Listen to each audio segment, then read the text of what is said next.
एक all party meeting Jammu Kashmir के नेताओं की 24 जून 2021 को नई दिल्ली में बुलाई है। मीटिंग प्रधानमंत्री नरेंद्र मोदी के आवास पर होगी, यानी उनके घर पर होगी।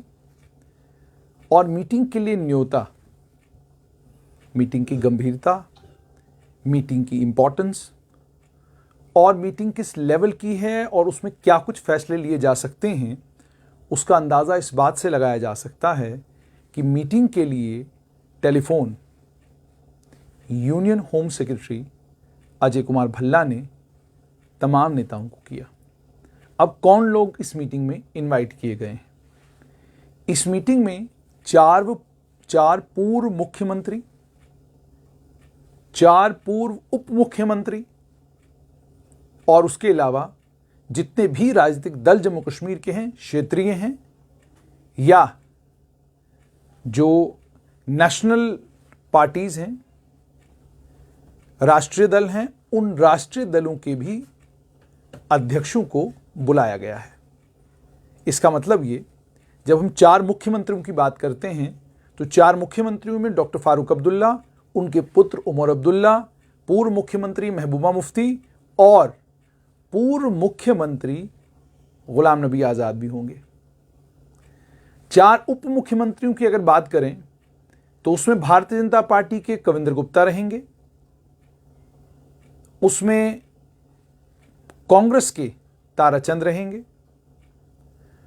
उसमें पीपल्स डेमोक्रेटिक पार्टी के पूर्व नेता और इस समय जम्मू कश्मीर पीपल्स कॉन्फ्रेंस में जो शामिल हुए हैं, हालांकि उनकी शमूलियत को लेकर अभी भी असमंजस बना हुआ है, मुजफ्फर हुसैन बेग भी इस मीटिंग में शामिल होंगे।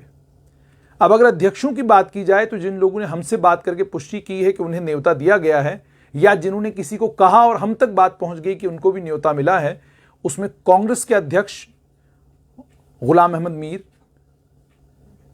भारतीय जनता पार्टी की यूटी अध्यक्ष रविंदर रैना, नेशनल कॉन्फ्रेंस के अध्यक्ष का नाम आप सभी लोगों को मालूम है, उन्हें भी इस मीटिंग में न्योता दिया गया है।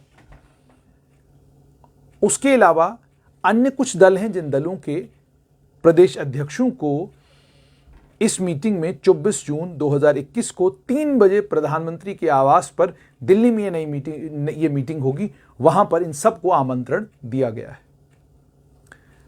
जाहिर सी बात है, इस इनविटेशन के बाद एक्सपेक्टेड भी यही था कि तमाम राजनीतिक दल ये कहेंगे कि वो अपनी पार्टी की पॉलिटिकल अफेयर्स कमेटी की मीटिंग बुलाएंगे। जैसे पीडीपी ने कहा कि वो अपनी पॉलिटिकल अफेयर्स कमेटी की मीटिंग बुलाएंगे, नेशनल कॉन्फ्रेंस ने भी कहा कि वो अपने दल की मीटिंग बुलाएंगे और उस मीटिंग में फैसला लिया जाएगा कि ये जो आमंत्रण आया है क्या हमको इसे एक्सेप्ट करना है या नहीं करना है।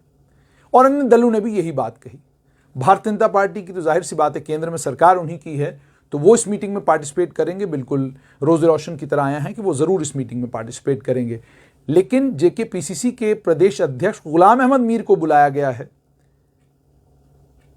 उन्हें जाहिर सी बात है अपने केंद्रीय नेतृत्व से बात करनी होगी, बात करके उनसे ये पूछना होगा कि क्या मैं इस मीटिंग में जाकर पार्टिसिपेट करूं या नहीं करूं, और क्या गुलाम नबी आज़ाद इस मीटिंग में जाएंगे कि नहीं जाएंगे। क्योंकि गुलाम नबी आज़ाद को इस मीटिंग में बुलाना, गुलाम अहमद मीर को इस मीटिंग में बुलाना और कांग्रेस की इस समय जो कार्यकारिणी अध्यक्ष हैं या कांग्रेस के नेता हैं, उन्हें इस मीटिंग में नहीं बुलाना, क्या ये संभव है कि उनकी गैर मौजूदगी में इन नेताओं को इस मीटिंग में जाने की इजाज़त दी जाएगी? क्योंकि साफ तौर पर ये समझ में आ रहा है कि ये मीटिंग सिर्फ जम्मू कश्मीर को लेकर है और इसमें जम्मू कश्मीर के नेताओं को ही इनवाइट किया गया है। और इनविटेशन खुद union home secretary Ajay Kumar Bhalla की तरफ से है। तो इसका मतलब ये हो गया कि ये एक बहुत इंपॉर्टेंट और जम्मू कश्मीर को लेकर एक बड़ी सिग्निफिकेंट मीटिंग होने जा रही है। जाहिर सी बात है, प्रधानमंत्री मीटिंग में होंगे तो मीटिंग को चेयर वही करेंगे। और इस मीटिंग में अगर ये तमाम क्षेत्रीय दल जाते हैं और अगर गुलाम नबी आज़ाद और गुलाम अहमद मीर को पार्टी उनकी इजाज़त देती है कि आप जाकर इस मीटिंग में शामिल हों, तो वो लोग भी इस मीटिंग में वो लोग भी इस मीटिंग में शामिल होंगे। इस मीटिंग में शामिल होने के बाद अब इन अलग अलग दलों को प्रधानमंत्री से मुलाकात करने का मौका मिल रहा है। आपको याद होगा कि 5 अगस्त से पहले उमर अब्दुल्ला, डॉक्टर फारूक अब्दुल्ला, जस्टिस हसनैन मसूदी, मोहम्मद अकबर लोन, ये लोग प्रधानमंत्री से मिलने के लिए गए थे 5 अगस्त से पहले और प्रधानमंत्री से इनकी मुलाकात हुई थी। उसके बाद ये लोग कश्मीर आए थे, तो इन्होंने कहा था कि हमने प्रधानमंत्री से मुलाकात करके जो बहुत सारी चीमा गोइयाँ हो रही हैं उनको लेकर उनसे बात की और उन्हें हमें आश्वस्त किया कि जम्मू कश्मीर को लेकर कोई भी बड़ा फैसला नहीं लिया जा रहा है और जो कुछ आप सुन रहे हैं वो सब अफवाह है। लेकिन बाद में आप जानते हैं 5 अगस्त 2019 को जम्मू कश्मीर में आर्टिकल 370 को अमेंड किया गया, 35A को एब्रोगेट किया गया। अब ये क्षेत्रीय दल और बाकी राजनीतिक दल अचानक की 24 तारीख को मीटिंग हो रही है, ऐसा सभी को लग रहा है। मगर अगर आप जितने भी राजनीतिक विशेषज्ञ हैं जो जम्मू कश्मीर की राजनीति पर नज़र रख रहे हैं, स्ट्रैटेजिक एक्सपर्ट्स हैं या जो नई दिल्ली में बहुत सारे बुद्धिजीवी हैं, जब आप उनसे बात करते हैं तो वो आपको ये बताते हैं कि जम्मू कश्मीर को लेकर जो 24 जून को मीटिंग हो रही है ये पिछले लगभग 3-4 महीनों की एक्सरसाइज का नतीजा है। ओवरनाइट कोई भी फैसला नहीं होता। 5 अगस्त का फैसला ओवरनाइट था, वो सरप्राइज था, लेकिन उसके बाद जो कुछ जम्मू कश्मीर में हुआ है वो बिल्कुल एक पॉलिसी के तहत हुआ है। सबसे पहले तो जो राजनीतिक विशेषज्ञ ये बताते हैं कि जम्मू कश्मीर में अलगाववादियों की करेंसी खत्म हो गई है। अलगाववादियों का अस्तित्व जम्मू कश्मीर में खत्म हो चुका है और जो कुछ बचे हुए हैं उनका अस्तित्व भी खतरे में है। क्यों? क्योंकि उनका जो बैकर था, जो बहुत हद तक उनको जिंदा रखने में और उनकी जम्मू कश्मीर में करेंसी को बनाए रखने में सहायक था, उसने उससे पल्ला झाड़ लिया हुआ है। यानी पाकिस्तान ने इन अलगाववादी नेताओं से पल्ला झाड़ा है। लेकिन चूंकि पाकिस्तान एक इंस्टीट्यूशन का नाम नहीं है, वहाँ कोई एक लोकतांत्रिक सरकार उसी के हाथ में सब कुछ ऐसा नहीं है। आर्मी का अलग इंस्टीट्यूशन है, ISI का अलग इंस्टीट्यूशन है, पाकिस्तान की लोकतांत्रिक सरकार का अलग इंस्टीट्यूशन है, आतंकवादियों का एक अलग इंस्टीट्यूशन है। तो जहाँ पर इतने सारे पावर सेंटर हो, वहाँ पर एक पावर सेंटर अगर ये तय भी कर ले कि हम आतंकवादियों की मदद नहीं करेंगे, कश्मीर के अलगाववादियों की मदद नहीं करेंगे, तो आतंकवादियों और अलगाववादियों की मदद जम्मू कश्मीर में नहीं होगी पाकिस्तान से, उसकी संभावनाएं बहुत कम है। ये भारत सरकार, केंद्र सरकार भी जानती है। तो इसलिए फिलहाल के लिए जम्मू कश्मीर की सूरत हाल जो है, उस सूरत हाल में साफ तौर पर ये नजर आता है कि अलगाववादियों का खेमा तो मुकम्मल तौर पर खामोश हो चुका है। किसी भी अखबार में आप उनका हैंडआउट नहीं देखते। अब कोई भी बयान उनका ना आपको टेलीविजन चैनल पर नजर आता है, ना ही उनको अखबारों की जीनत उस तरीके से बनाया जा रहा है जिस तरीके से एक समय में वो बना करते थे। तो इसका मतलब अलगाववादी खेमा जो है इस पूरी पॉलिटिकल एक्सरसाइज से और इस नई एक्सरसाइज से मुकम्मल तौर पर बाहर कर दिया गया है। उनकी राजनीतिक विशेषज्ञ ये कहते हैं कि उनकी करेंसी जम्मू कश्मीर में खत्म हो गई है। अब उसके बाद जम्मू कश्मीर में है क्या? जम्मू कश्मीर में यही मेन स्ट्रीम पॉलिटिकल पार्टीज हैं और इन पॉलिटिकल पार्टीज के साथ अब प्रधानमंत्री क्या बात करेंगे, एजेंडे पे क्या होगा। अलग अलग राजनीतिक विशेषज्ञों से बात करने के बाद यह बात समझ में आती है कि केंद्र सरकार अब जम्मू कश्मीर को लेकर, यहां DDC के चुनाव हो चुके हैं, एक इंस्टीट्यूशन जो है वो जम्मू कश्मीर में बन चुका है और DDC के चुनावों के होने के बाद और इस इंस्टीट्यूशन के बनने के बाद अब इस इंस्टीट्यूशन को मजबूत करने की केंद्र सरकार ने भी ठान ली है और जम्मू कश्मीर सरकार भी वही कर रही है कि इस इंस्टीट्यूशन को और ज्यादा मजबूत किया जाए, इस इंस्टीट्यूशन को और ज्यादा पक्का किया जाए, इस इंस्टीट्यूशन के लोगों को जितनी भी मदद सरकार से चाहिए उतनी मदद उनकी की जाए, ताकि आने वाले वक्त में किसी भी तरह की राजनीति जम्मू कश्मीर में अगर होती है, उस राजनीति में इन DDC के मेंबरान का, इस DDC के इंस्टीट्यूशन का बड़ा एक इंपॉर्टेंट और बड़ा एक सिग्निफिकेंट रोल रहेगा। अब ये तो बात होगी DDC के इंस्टीट्यूशन की मजबूत करने की। अब एजेंडे पे क्या होगा? पहली बात तो ये तय है कि जम्मू कश्मीर में डीलिमिटेशन की एक्सरसाइज ने पेस पकड़ी है। केंद्र सरकार जानकार सूत्रों के मुताबिक जल्द से जल्द चाहती है कि डीलिमिटेशन की एक्सरसाइज जम्मू कश्मीर में मुकम्मल हो और डीलिमिटेशन कमीशन अपनी रिपोर्ट केंद्र सरकार को दे दे। जब डीलिमिटेशन कमीशन अपनी रिपोर्ट केंद्र सरकार को देगा, उसके बाद उस रिपोर्ट को एक्सेप्ट करने के बाद उस डीलिमिटेशन कमीशन की उन सिफारिशात पर अमलावरी होगी और जम्मू कश्मीर में 90 सीटें, जम्मू कश्मीर में जो इस समय जम्मू कश्मीर है उसमें 90 सीटों में पर चुनाव हो सकते हैं आने वाले समय में।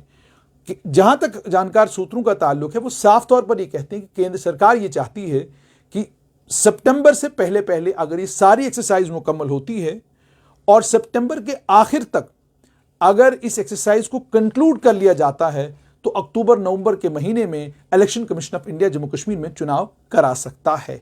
इसकी प्रोबेबिलिटी है, पॉसिबिलिटी है। अगर मान लीजिए अक्टूबर नवंबर तक ये प्रक्रिया खत्म नहीं होती है तो उसके बाद चुनाव का सही समय है कि आप मार्च अप्रैल 2022 में जम्मू कश्मीर में चुनाव करा सकते हैं। लेकिन 2022 बड़ा इंपॉर्टेंट और बड़ा सिग्निफिकेंट साल होगा केंद्र सरकार के लिए, भारतीय जनता पार्टी के लिए। उसकी वजह यह है कि इन्हीं महीनों के आसपास उत्तर प्रदेश में भी चुनाव होने हैं और भी कई राज्यों में चुनाव होने हैं। तो केंद्र सरकार नहीं चाहेगी कि जब इन बड़े राज्यों में चुनाव होने हो उसी समय जम्मू कश्मीर में भी चुनाव हो। उसकी वजह यह है कि जम्मू कश्मीर में चुनाव कराना एक बहुत बड़ी एक्सरसाइज है। इस बड़ी एक्सरसाइज में आतंकवादियों और अलगाववादियों की थ्रेट हर समय रहेगी। ये फौज भी कह रही है, पुलिस भी कह रही है, अलग अलग जांच एजेंसियां भी कह रही हैं। उस थ्रेट को ध्यान में रखते हुए जम्मू कश्मीर में जिस समय चुनाव होने होंगे तो आपको फौज का जबरदस्त बंदोबस्त जम्मू कश्मीर में चाहिए।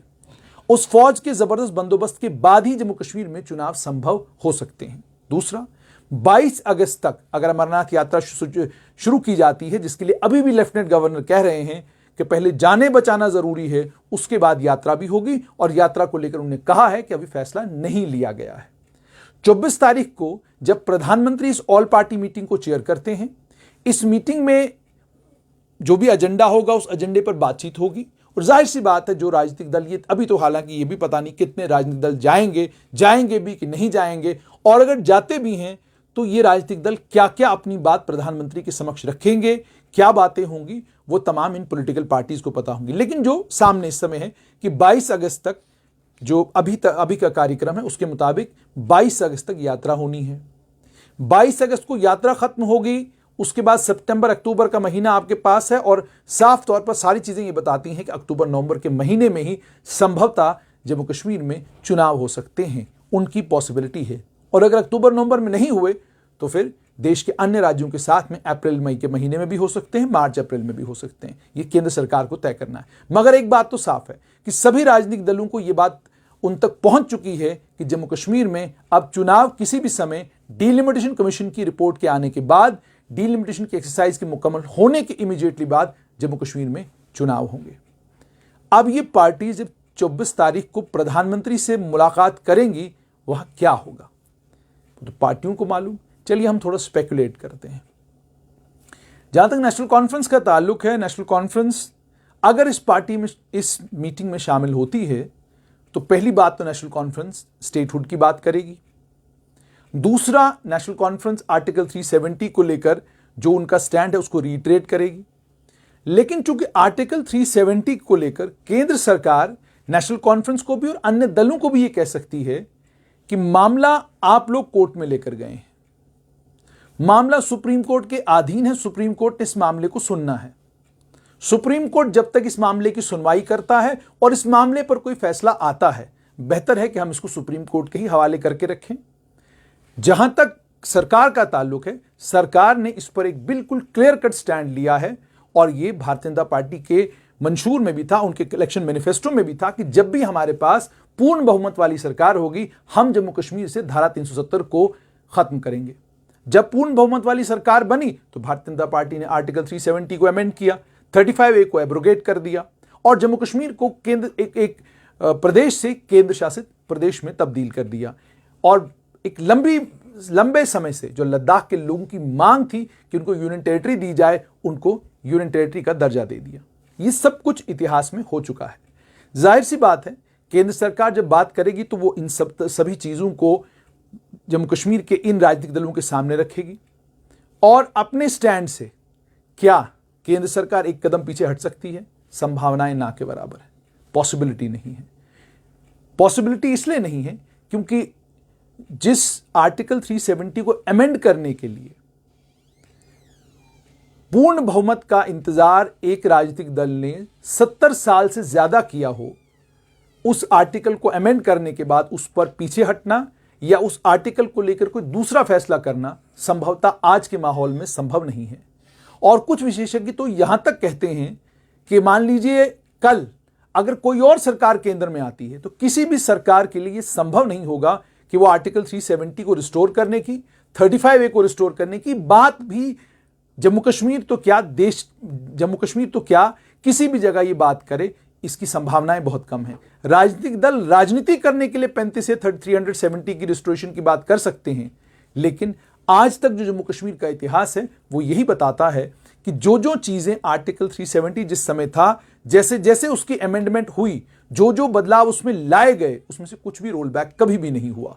और अब जब आर्टिकल 370 को मुकम्मल तौर पर बीजेपी ने अपने कार्यकाल में पूर्ण बहुमत मिलने के बाद खत्म कर दिया है, तो उसकी रिस्टोरेशन तो सरकार के समक्ष अगर ऐसी कोई बात आएगी भी, तो मेरा अपना ये स्पेकुलेट करना है, मेरा अपना ये जाती ओपिनियन है कि इसको लेकर केंद्र सरकार की साफ मनाही होगी कि भाई ये बात जो है ये संभव नहीं है, असंभव है, ये बात बिल्कुल क्लियर। उसके बाद और क्या संभव है? अब संभव ये है कि मामला जो है वो सुप्रीम कोर्ट के अधीन है, सुप्रीम कोर्ट का फैसला आएगा वो माननीय होगा, सुप्रीम कोर्ट का फैसला जो है उसको केंद्र सरकार भी मानेगी, जम्मू कश्मीर के राज्यसभा तमाम राजनीतिक दलों को भी मानना पड़ेगा। ये बात जो है ये हो सकती है वहां पर। तो आर्टिकल 370 को जम्मू कश्मीर नेशनल कॉन्फ्रेंस के लोग केंद्र सरकार के समक्ष इस पर बात नहीं करेंगे, इसकी संभावनाएं बहुत कम है, वो करेंगे। उसके बाद वहां पर बात होगी चुनाव को लेकर, वहां पर बात होगी डिलिमिटेशन की एक्सरसाइज को लेकर, वहां पर बात होगी कि 5 अगस्त 2019 के बाद जम्मू कश्मीर ने क्या खोया क्या पाया। अलग अलग दल अपने अपने तरीके से हालात की, जो इस समय जम्मू कश्मीर के हालात हैं, उन हालात की डिटेल, उन हालात की तफसीलात जो वो अपने वर्कर के जरिए, जो वो अपने लोगों के जरिए सुनते और समझते हैं, उसको प्रधानमंत्री के समक्ष रखेंगे। लेकिन राजनीतिक विशेषज्ञ ये कहते हैं कि ये वो समय है जिसको हम आइस ब्रेक का समय कह सकते हैं। यानी फाइनली जम्मू कश्मीर के मामले में केंद्र सरकार ने एक कदम उठाया है और अब यह देखना है कि जो जम्मू कश्मीर के राजनीतिक दल हैं वो क्या करते हैं। मगर एक बात तो साफ है कि जिस तरीके से न्योते दिए गए हैं, महबूबा मुफ्ती को भी न्योता मिला है, पूर्व मुख्यमंत्री हैं, गुलाम नबी आज़ाद को भी न्योता है, डॉक्टर फारूक अब्दुल्ला को भी न्योता है, उमर अब्दुल्ला को भी मुझे लगता है कि उनको भी इनवाइट किया गया है, और उसके अलावा बाकी अलग अलग दलों के लोगों को भी वहां पर बुलाया गया है। ये ऑल पार्टी मीटिंग बहुत सिग्निफिकेंट होने जा रही है और इस ऑल पार्टी मीटिंग में मुझे लगता है तमाम राजनीतिक दलों से प्रधानमंत्री जम्मू कश्मीर को लेकर उनकी राय सुनेंगे, जम्मू कश्मीर को लेकर उनका क्या कहना है, वो जम्मू कश्मीर का आने वाला कल कैसा देखते हैं। डीलिमिटेशन की एक्सरसाइज चूंकि हो रही है, उस एक्सरसाइज में नेशनल कॉन्फ्रेंस ने ये कहा था कि उन्होंने डीलिमिटेशन कमीशन की चेयरमैन को एक चिट्ठी लिखी है, उसमें उन्होंने अपनी जो खदशात हैं, उनका जो पॉइंट ऑफ व्यू है, उस पॉइंट ऑफ व्यू को उभारा है और उनको वो चिट्ठी भेजी है। उन्होंने कहा जब हमें चिट्ठी का जवाब आएगा तो उसके बाद हम ये तय करेंगे कि हमको डीलिमिटेशन की इस एक्सरसाइज में पार्टिसिपेट करना है कि नहीं पार्टिसिपेट करना है। लेकिन प्रधानमंत्री के साथ मुलाकात के बाद संभवतः यह भी संभव है कि नेशनल कॉन्फ्रेंस ये तय कर ले कि ठीक है, डीलिमिटेशन की एक्सरसाइज में हमें शामिल होना चाहिए। वो डिपेंड करेगा कि प्रधानमंत्री और उनके साथ कौन लोग होंगे जो मीटिंग में बैठे होंगे और बातचीत किस माहौल में होगी और उस बातचीत में क्या कुछ निकल कर आएगा, उस बातचीत में कौन सा दल क्या स्टैंड लेगा, वो तमाम चीजें उस समय जिस समय बातचीत होगी। लेकिन फिलहाल के लिए सभी दलों ने कह दिया है कि कल परसों अगले 1-2 दिन में इन तमाम दलों की बैठक होगी। ये अपने तमाम नेताओं के साथ बात करेंगे और फिर तय करेंगे कि 24 तारीख को जो दिल्ली में प्रधानमंत्री के आवास पर मीटिंग होने जा रही है, क्या हम उस मीटिंग में शामिल होंगे या शामिल नहीं होंगे। मगर एक बड़ा सिग्निफिकेंट और बड़ा इंपॉर्टेंट चैप्टर जो ये खुला है वो ये है कि जिस जम्मू कश्मीर में एक समय अलगाववादी नेताओं के लिए टेबल सजाए जाते थे, अलगाववादी नेताओं को न्योता दिया जाता था कि आप आइए, आपसे बातचीत करेंगे और बताइए जम्मू कश्मीर को लेकर आपको क्या कहना है, उसी जम्मू कश्मीर में इस बार अलगाववादी नेताओं का खेमा कहां है, कैंप कहां है, कोई पता नहीं। मेन स्ट्रीम पॉलिटिकल लीडर जो जम्मू कश्मीर की राजनीति में 1947 से अभी तक हैं, उन्हीं तमाम मेन स्ट्रीम पॉलिटिकल लीडर्स को जो है न्योता दिया गया है, उन्हीं को दावत दी गई है, उन्हीं को कहा गया है कि आप आइए बातचीत करते हैं।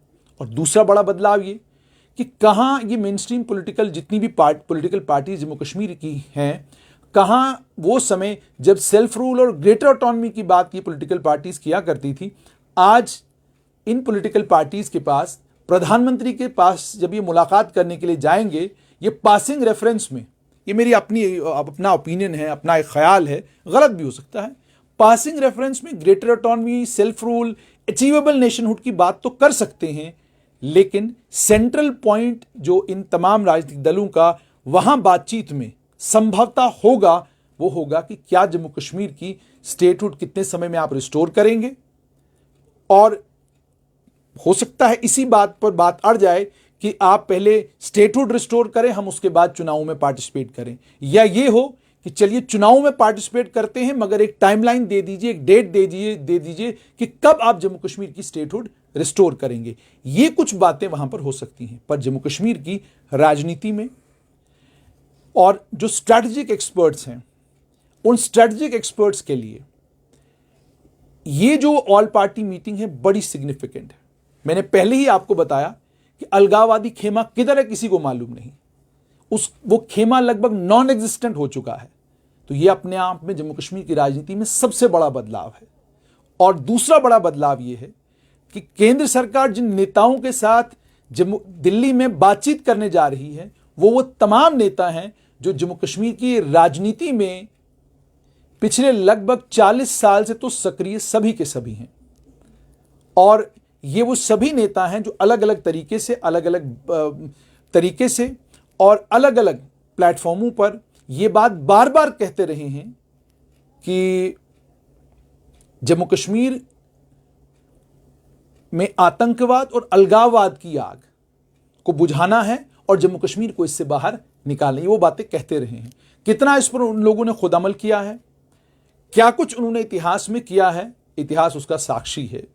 और मैं बड़ी बार अपनी जितनी भी वीडियोस हैं उन तमाम वीडियोस में ये बात करता रहा हूं कि अलगाववाद अगर जम्मू कश्मीर में आज भी जिंदा है या आज भी किसी फॉर्म, किसी शक्ल में कहीं पर मौजूद है, उसकी सबसे बड़ी वजह यह है कि जम्मू कश्मीर के क्षेत्रीय दलों ने अलगाववाद का इस्तेमाल अपनी राजनीति के लिए और अपनी राजनीति को आगे बढ़ाने के लिए, अपने राजनीतिक फ्यूचर को बचाने के लिए हर समय किया है।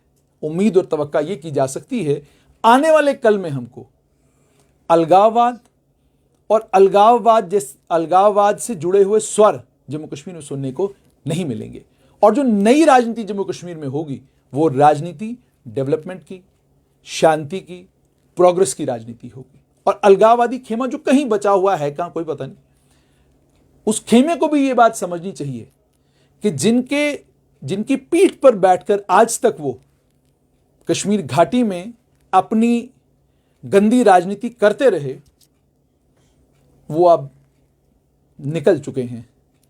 उन्होंने अब पीठ पे बिठाना बंद कर दिया है और वो भी ऐसा लग रहा है, संकेत आ रहे हैं, वो भी अब इस दरवाजे को फॉरएवर के लिए बंद करना चाहते हैं। वो भी चाहते हैं जम्मू कश्मीर में शांति आए, जम्मू कश्मीर में स्थिरता आए, स्टेबिलिटी आए, लोग यहां पर अपने जीने का जो उनका सिलसिला है उस सिलसिले को और बेहतर करें, यहां पर्यटन अच्छा हो, यहां के लोग खुशहाल हों। ये सब मुझे लगता है वो लोग भी अब चाहने लगे हैं। इसीलिए उन्होंने बहुत सारी चीज़ों से पल्ला झाड़ लिया है।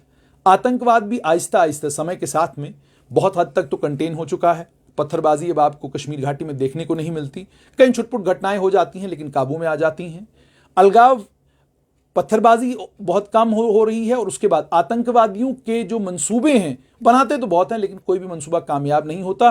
फौज उनके तमाम मंसूबों को विफल करती है बड़े तरीके के साथ। तो फौज के जो ऑपरेशन आतंकवादियों के खिलाफ हैं वो तो जाहिर सी बात है जिस तरीके से चल रहे हैं वैसे ही चलते रहेंगे। और ज़्यादा स्ट्रिक्टनेस होगी और ज़्यादा सख्ती जो है वो बरती जा सकती है आतंकवादियों के साथ। लेकिन जहां तक मेन स्ट्रीम पॉलिटिकल पार्टीज का ताल्लुक है, इस ऑल पार्टी मीटिंग के बाद अगर चुनाव की घोषणा होती है या डीलिमिटेशन की एक्सरसाइज मुकम्मल होने के बाद कोई डेट तय की जाती है कि अब जम्मू कश्मीर में चुनाव होंगे और उसके बाद अब जाकर जो है इतने साल के बाद या इतने महीनों के बाद स्टेटहुड रिस्टोर हो जाएगा, उसके लिए बहुत ज़्यादा ज़रूरी है कि main stream political parties Jammu Kashmir की the best way is to accept reality.